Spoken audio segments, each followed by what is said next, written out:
Good morning children. Welcome to VPS e-learning class. Children, as you know that our revision is going on and we have revised chapter 4. Now today we will start the revision of chapter 5, that is division. So children, first we will discuss about the properties of division which we have discussed earlier also. Then children, I will give you some objective type questions from chapter number 4 and 5 that you will solve and you will send the picture of it for correction. Children, let's start with the terms of division which we are using in division. First is dividend. The number which is being divided is known as dividend. So children, the number which is being divided, which is going to divide, that is called dividend. Now the number by which it gets divided is called the divisor.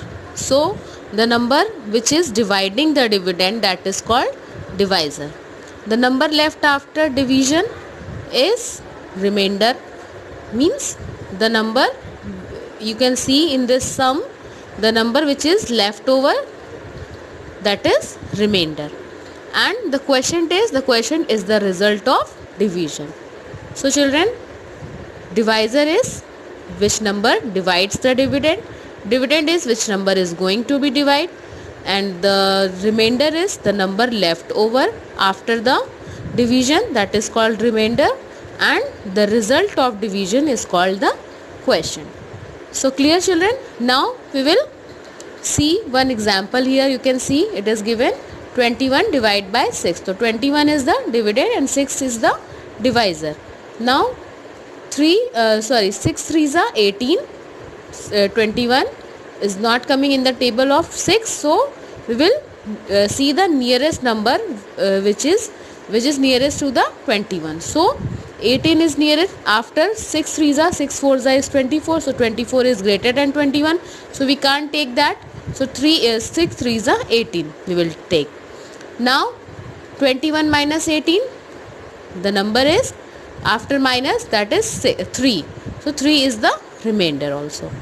So here you can see 3 is quotient also and 3 is remainder, because 3 times the 18 comes in the 6 table. So we have taken 3, and after subtracting 18 from 21, answer, the number which is left over, that is remainder, is also 3. Now division facts or properties of division. So rule number 1 is every multiplication fact has 2 division facts. So children, you can see, for example, it is given 5 4s are 20. So every multiplication has 2 division facts. So here you can see 20 can be divided by 4 also, 20 can be divided by 5 also. So it is a one multiplication fact, but in division there are 2 facts. So 20 divided by 5, answer will come 4, and 20 divided by 4, answer will come 5. So these both are 2 facts of one multiplication fact. Rule number 2, when a number is divided by itself, the quotient is always 1. Clear? When the number, for example, 540 divided by 540, when the number divided by itself, so answer will come, quotient will come what? 1. Here second example, 12 divided by 12, answer will come 1.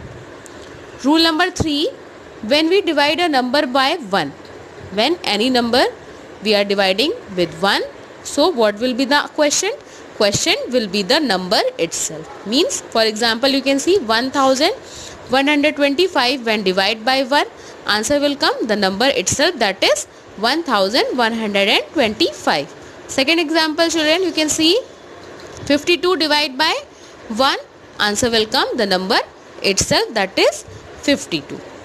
Now rule number 4, division by 0 is meaningless, but if 0 is divided by any number, the quotient is always 0. For example, in division 0 is meaningless, it is having no meaning, so 0 is meaningless. But if 0 is divided by any number, in case if 0 is divided by any number, it is given in the question, so answer will always, question will be always what? 0. Second example, you can see 0 divide by 1205, answer will come 0. So children, in this facts, these rules can come in exam, है ना, in fill in the blanks or in true false or anything objective type question it can come. So today I will give questions for practice. So children, you will see that how the question will come in half yearly exam. Clear? Now, what is the fact of checking division? So checking division, fact of checking the division is question multiply by divisor plus remainder is equal to dividend. In short, Q multiply by D plus R is equal to dividend. Clear? Now children, I am going to give you some objective type question. You solve it clearly and send the picture of it for correction. Thank you and have a nice day.